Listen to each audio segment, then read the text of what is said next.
teman-teman, mengapa saya sarankan Anda tidak mengembalikan motor atau mobil yang gagal kredit untuk tidak mengembalikannya ke leasing. Begini rekan-rekan. Di pasal 34 Undang-Undang Fidusia bunyinya begini ya. Ayat 1-nya. Dalam hal hasil eksekusi melebihi nilai penjaminan, penerima fidusia wajib mengembalikan kelebihan tersebut kepada pemberi fidusia. Artinya apa? Kalau misalnya motor kita dilelang sama leasing, kalau ada sisanya, wajib dikembalikan kepada nasabah tadi, konsumen. Ya, ayat 2-nya. Apabila hasil eksekusi tidak mencukupi untuk pelunasan hutang, debitur tetap bertanggung jawab atas utang yang belum terbayar. Artinya apa? Kalau hasil lelang motor tadi, uangnya tidak mencukupi untuk membayar hutang kita ke leasing, kita wajib tetap melunasinya. Itu menurut pasal 34 Undang-Undang Fidusia.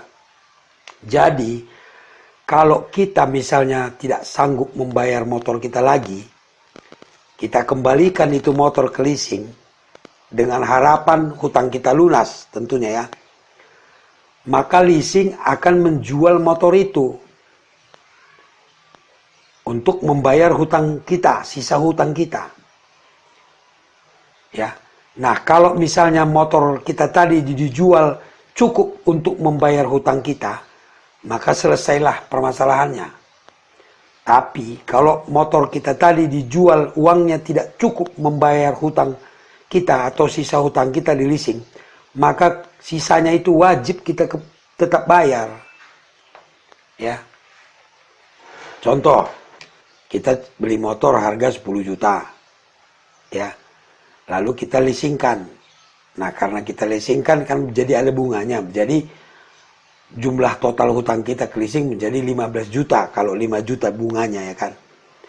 Nah, lalu kita menyicil selama 15 kali. 1 juta sebulan.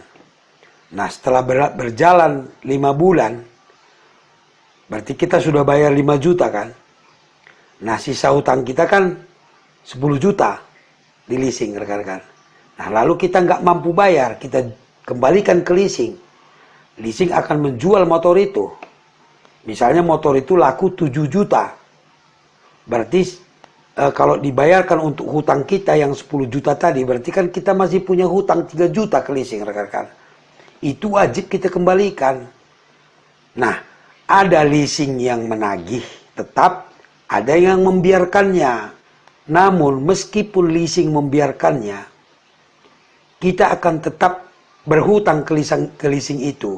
Makanya kita di blacklist di BI karena dianggap cacat. Karena kita masih punya hutang 3 juta.